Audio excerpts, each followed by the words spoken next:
Viva! Se está a ver este vídeo é porque chamei a sua atenção com este título aparentemente apelativo: As 5 regras de ouro do vendedor incompetente. Obviamente que não será sobre isso que versa este vídeo. Vamos falar sobre 5 regras do vendedor competente ou do verdadeiro profissional de vendas. Aquilo que eu usei designar dos 5 A's do vendedor competente. O primeiro A é naturalmente o da atitude. Capacidade de estar disponível para avançar no processo. O segundo A é o A da análise, a importância da preparação, da pesquisa, de aprender, de conhecer sobre o produto, sobre o cliente, sobre o mercado, saber fazer uma proposta de valor adequada àquele cliente em particular. A terceira regra de ouro é a regra do argumentário, dominar argumentário, ler, interiorizar e treinar características do produto, vantagens do produto e benefícios específicos do produto para aquele cliente em particular. O quarto A é o A da atenção.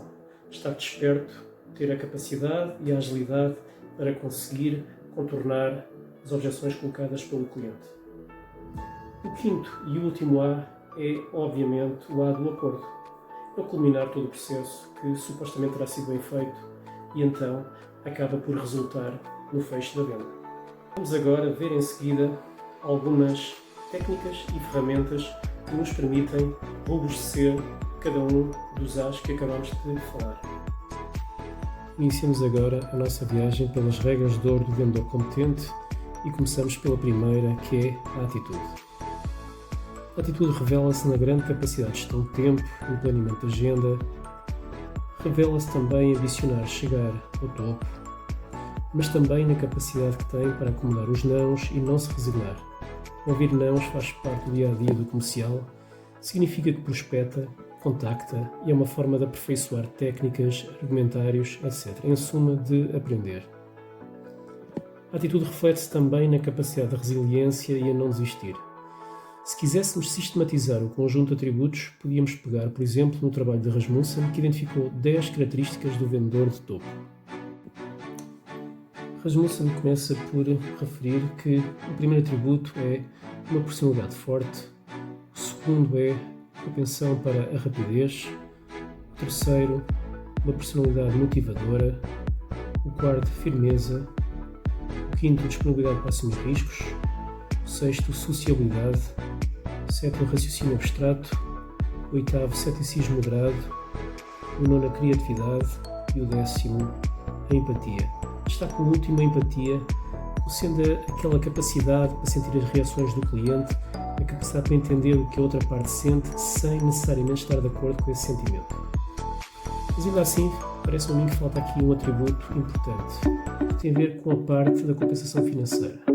Então o vendedor não gosta de ganhar dinheiro, o dinheiro não faz parte daquilo que é o seu combustível para conseguir vender mais e melhor. E a parte dos incentivos. E há sempre aqui uma pergunta muito importante, que é: qual a remuneração mínima necessária para o comercial afetar o melhor de si, superar-se e alcançar os melhores resultados? Essa é de facto a pergunta do €1.000.000. O comercial quer o máximo possível, afetando o essencial ao seu trabalho, e a empresa quer pagar o mínimo necessário à obtenção dos seus objetivos comerciais. Antes de responder diretamente à questão, lembro aqui 2 teorias já um pouco clássicas, é certo, sobre o tema, sobre a forma como alcançar a remuneração justa e equilibrada dos comerciais. Vejamos primeiro Maslow. Maslow foi um psicólogo e consultor americano e apresentou uma teoria da motivação segundo a qual as necessidades humanas são dispostas em níveis numa hierarquia de importância e influência. O que se revela é que a motivação influencia o desempenho das tarefas e a forma como os indivíduos integram a organização.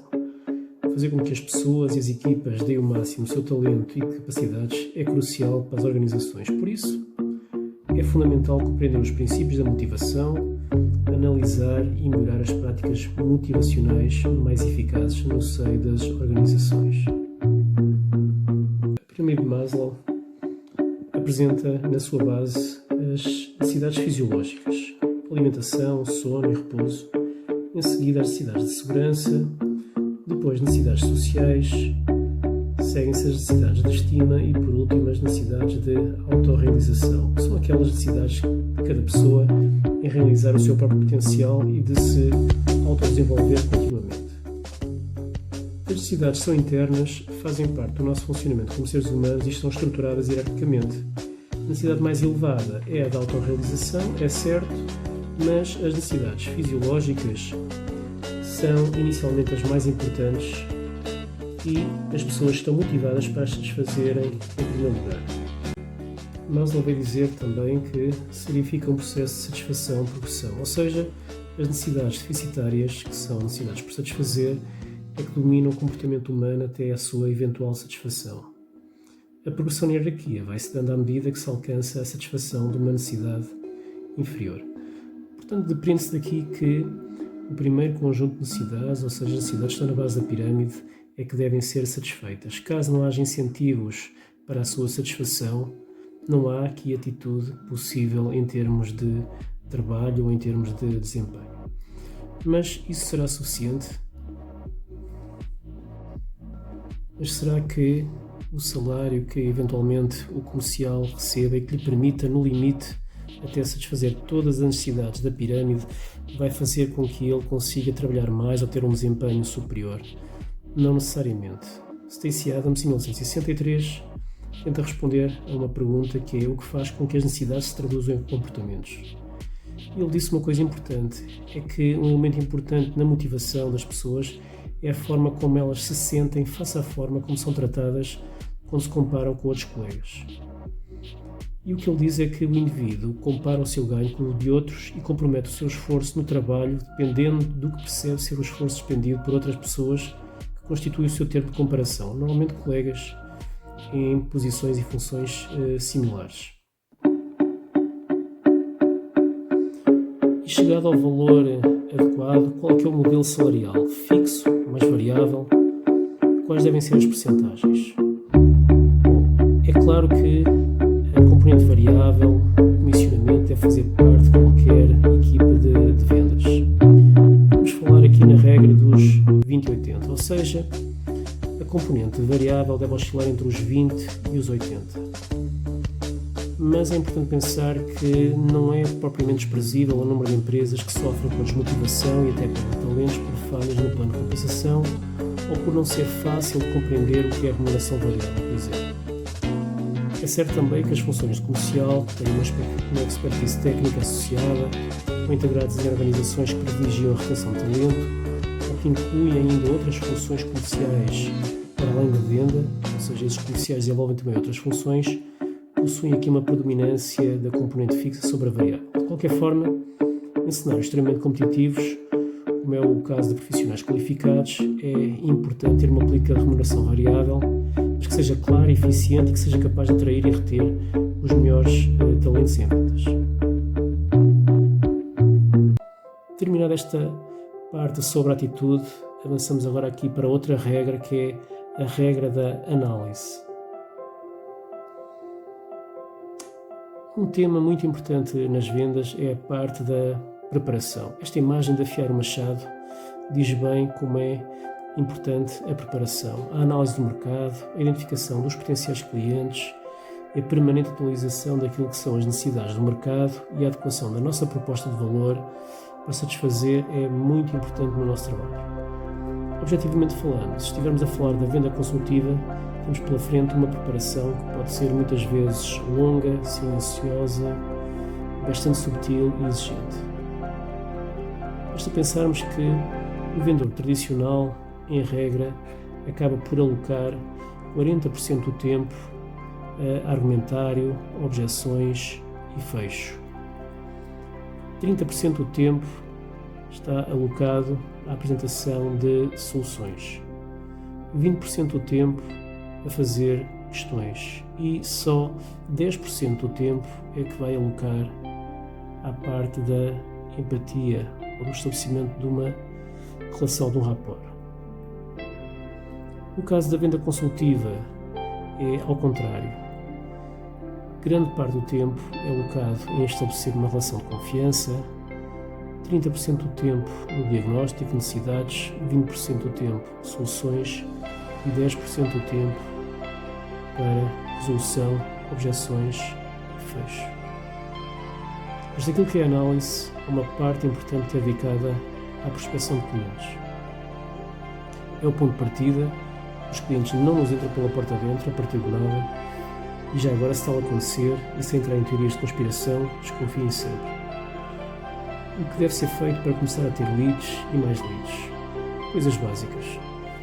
Pedir indicações aos clientes atuais, olhar para a carteira atual, é mais fácil, mais rápido e mais barato.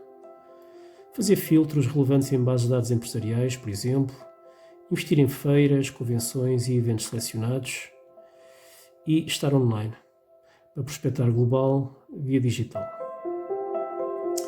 Entre as técnicas de prospecção, uma delas poderá ser utilizar a técnica do funil. O funil das vendas não é mais do que uma representação visual da jornada desde o primeiro contacto com o cliente potencial até que a venda seja realizada. Como o nome indica, um funil de vendas é mais largo na parte superior e estreito na parte inferior. Cada etapa no funil empurra os clientes mais qualificados para a próxima e deixa de lado aqueles que não se encaixam na nossa oferta. O funil de vendas está diretamente ligado com as fases da jornada do cliente. A primeira etapa, se quisermos, cá em cima, na parte mais larga, temos os visitantes. É aquelas situações em que existe alguém que toma conhecimento do conteúdo e que tem interesse para ele. Poderá ser em feiras, poderá ser no blog, na página, nas campanhas online. Depois, esse visitante passa uma lead a partir do momento em que começou a interagir com a nossa empresa ou, com certa forma, com a nossa oferta.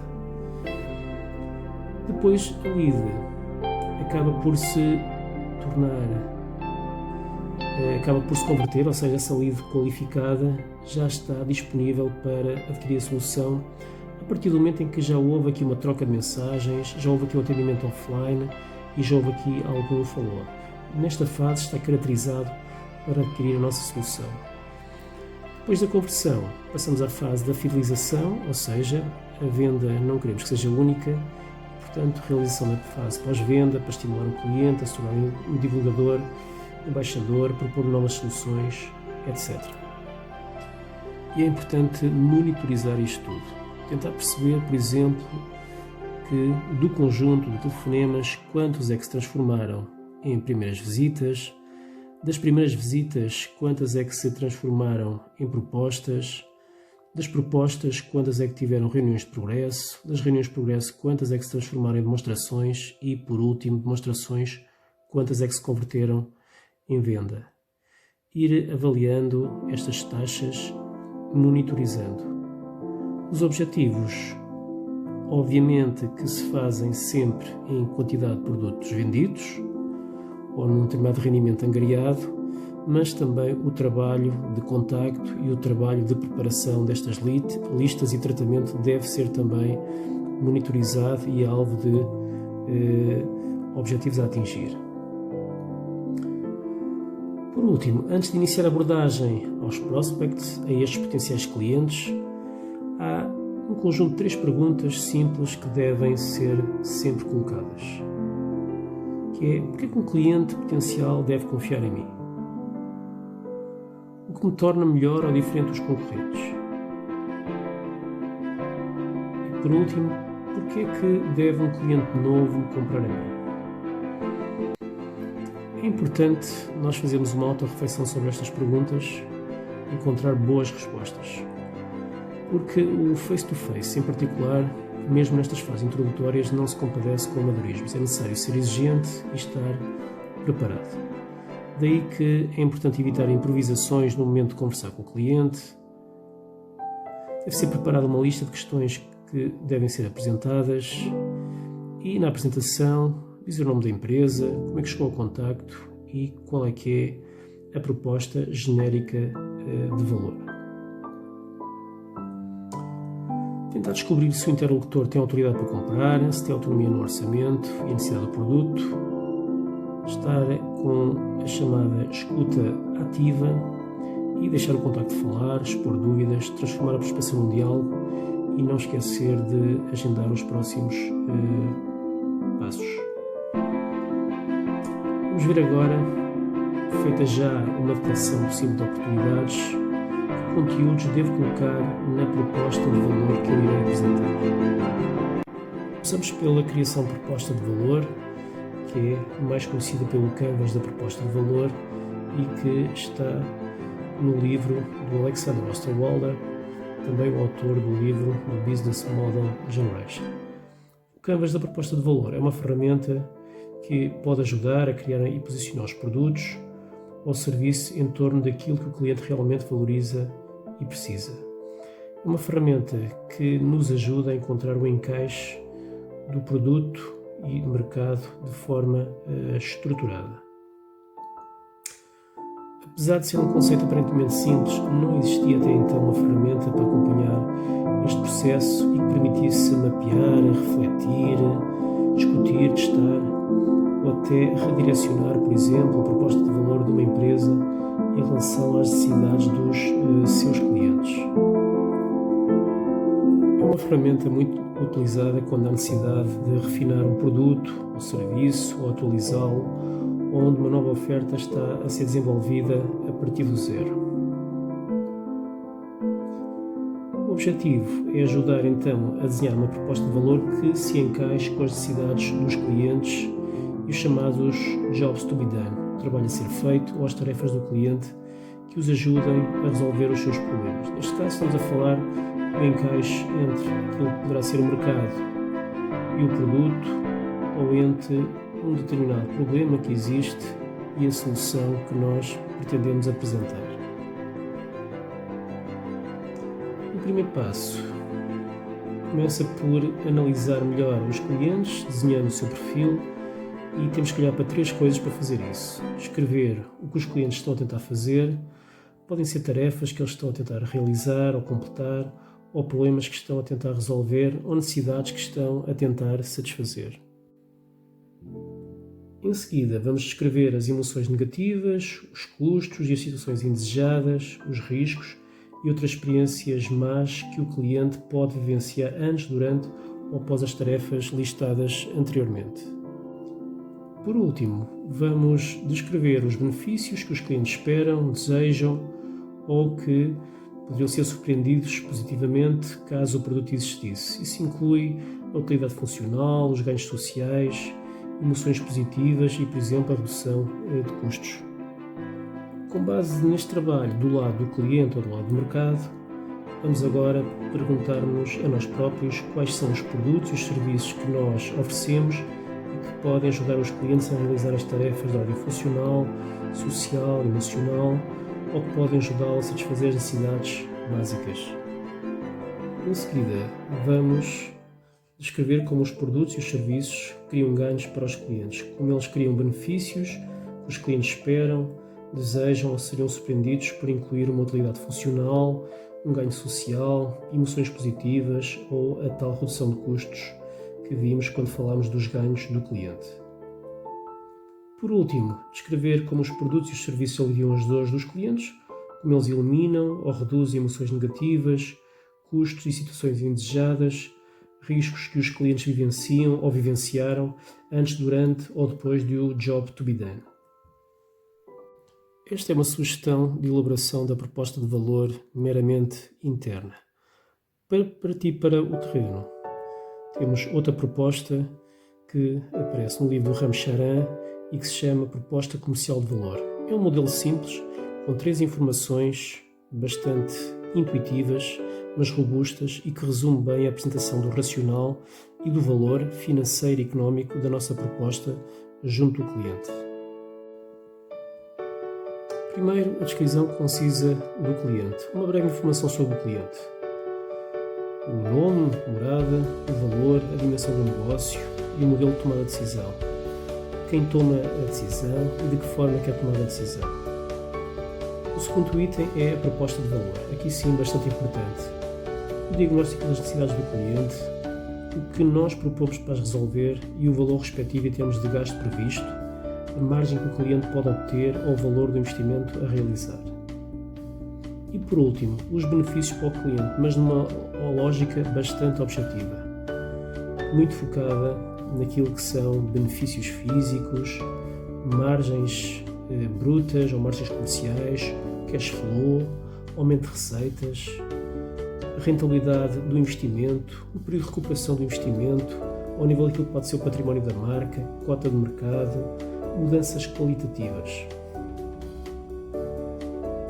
Passada esta fase da preparação, que nós chamamos análise, avançamos mais um passo na nossa viagem sobre as regras de ouro do vendedor e avançamos para o terceiro A do argumentário. Aqui propomos uma metodologia de negociação. O SPIN. O SPIN é uma metodologia de vendas criada na década de 80 por Neil Heckman. No seu livro Spin Selling, Alcançando a Excelência em Vendas, inspirou muitas outras e se baseia no acrónimo SPIN, que define 4 tipos de perguntas para conhecer as dores do cliente e mostrar o valor da nossa solução. As perguntas são situação, problema, implicação e necessidade. Lembro que o objetivo deste roteiro, chamemos assim, é chegar à identificação clara de uma necessidade do cliente. Portanto, o primeiro S é as perguntas de situação. Situação que tem em vista procurar entender a situação do cliente, qual é que é a sua realidade atualmente, o que é que ele está a fazer, como é que está a fazer, o que está a utilizar, quais são os resultados que ele está a ter com aqueles produtos e serviços, qual é que é a expectativa atual. Por que estas perguntas são importantes? Porque é o entendimento do cenário atual que irá permitir explotar o segundo nível de perguntas, que são as perguntas de problema. Aqui sim, vamos começar a funilar e estas perguntas já buscam investigar problemas do cliente, dificuldades, riscos, insatisfações, entre outros. Identificar aqui dores agudas e transformar as perguntas-problemas em necessidades implícitas. A ideia é que o cliente comece a ter consciência dos problemas atuais.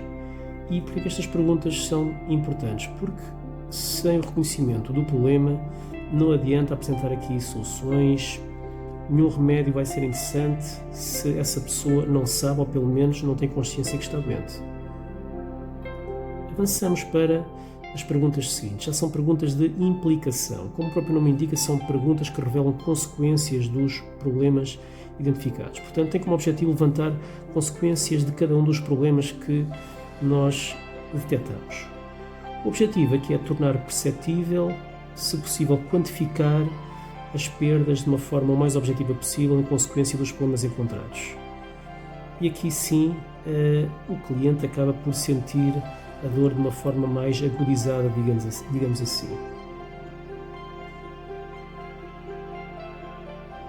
Em seguida, avançamos para as perguntas de necessidade-utilidade, ou seja, o objetivo com estas perguntas é que o cliente responda quais são as melhores soluções para os seus problemas. E é uma forma também de resumir ou sistematizar a conversa com base em toda a informação que foi angariada e trabalhar o avanço daquele cliente em direção à venda. Então, aqui o objetivo deste tipo de perguntas de necessidade-solução são apontar que a ação deve ser tomada para solucionar os problemas detectados. A ideia aqui não é fechar a venda, mas é gerar receptividade à apresentação de uma solução.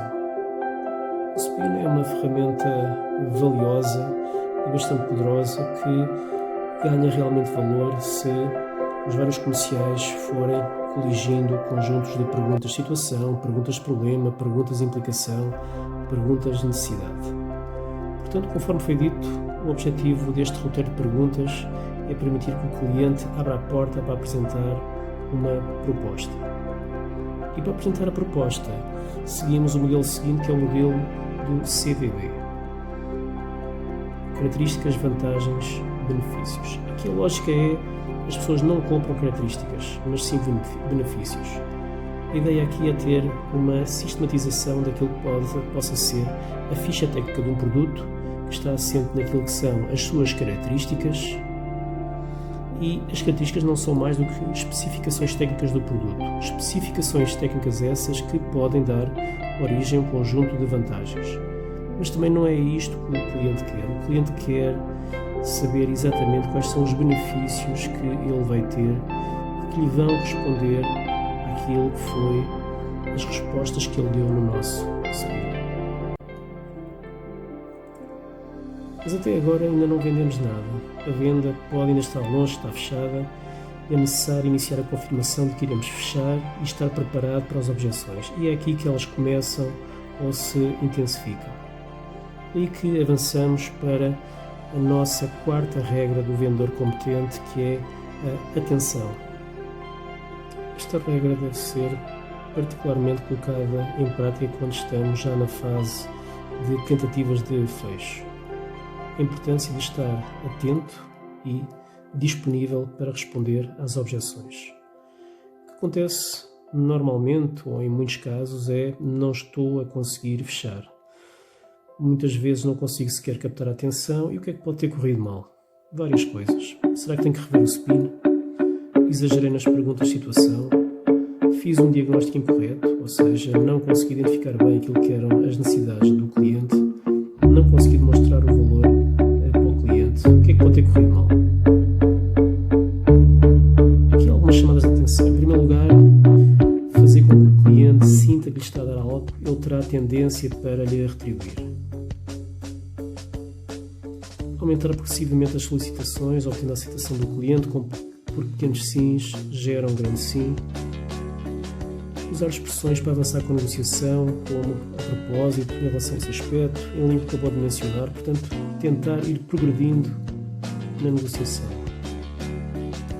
Mencionar a experiência positiva de outros clientes que optaram pelo mesmo produto, evocar estudos, ações ou comentários produzidos por opinion leaders, com base em evidência científica que credibiliza sempre o argumentário, com vista a reforçar a argumentação e progredir em direção ao fecho.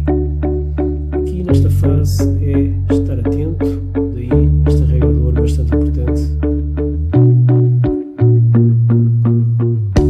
E em suma, aqui algumas indicações importantes, que é manter a escuta ativa, portanto, estar aqui à espera não das objeções, mas tentar antecipá-las, clarificar a questão, assegurar que a objeção foi bem compreendida, evitar passar demasiada informação, assegurar que ela está resolvida e garantir a adesão do cliente ao produto ou serviço.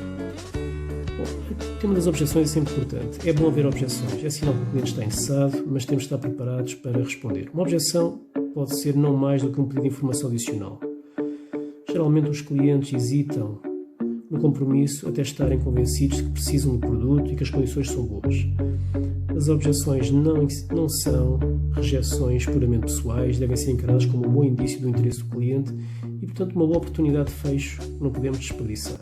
Eis-nos chegado à última regra de ouro do vendedor competente, que é o acordo, a capacidade que ele tem que ter para conseguir fechar a venda. Depois de apresentar a oferta aos clientes e termos lidado com as possíveis preocupações e objeções, queremos chegar ao momento final do nosso trabalho, com o ar do sucesso, que é o fecho da venda. É necessário garantir que correu o tempo suficiente e que a outra parte está pronta para fechar também. Temos de nos certificar que já não temos uma objeção para ultrapassar e não temos por parte do cliente a ansiada confirmação. Ainda assim, uma pergunta pertinente que normalmente se coloca sempre nesta fase, ou quando queremos chegar a esta fase, que é: quando é que eu devo fechar a venda? Quando é que eu estarei em condições de a poder fechar? Não é uma situação simples o fecho. Os clientes revelam dúvidas ou demonstram resistência ao que lhe apresentamos. E é agora que o vendedor bonzinho tem de ser definitivamente colocado de lado e dar origem ao vendedor focado e objetivo. Não podemos desperdiçar todo o tempo e esforço investido e tudo o que foi alcançado. Para nós conseguirmos perceber qual é que poderá ser o momento do fecho, é importante prestar atenção às perguntas e opiniões que o cliente faz durante a conversa. O momento em que ele começa, por exemplo, a interessar-se mais pelo preço, é o primeiro sinal que já está satisfeito com as explicações sobre as características do produto. E é aqui que nós podemos, por exemplo, para tentar acelerar o fecho, colocar em campo alguns incentivos de fecho. Por exemplo, que o próximo artigo já vem com um novo preço, que neste momento conseguimos aqui um desconto de 20% para os clientes que fecharem hoje. É muito importante não desprezar ou pior esquecer também o pós-venda. Contactar o cliente para avaliar a sua satisfação, disponibilizar-se para outras oportunidades e criar relação, muita relação. Por exemplo, definir os próximos passos em conjunto com o cliente, cumprir os compromissos acordados, contactar o cliente para avaliar a sua satisfação, disponibilizar-se para outras oportunidades e manter a relação, enviar um e-mail de agradecimento a seguir à reunião, resumindo os aspectos relevantes, enviando a informação acordada e reforçando os prazos, atualizar a informação na aplicação CRM, tendo presente que se tem de iniciar um novo ciclo de negociação. E pronto, chegamos ao fim da nossa viagem sobre as 5 regras de ouro do vendedor competente, os chamados 5 A's: atitude, análise, argumentário, atenção e acordo. E se no final tivéssemos que eleger apenas um A, eu acho que iríamos concordar que teria que ser a atitude. Sem ela, nada acontece. Obrigado por me ter acompanhado até ao fim. Até breve.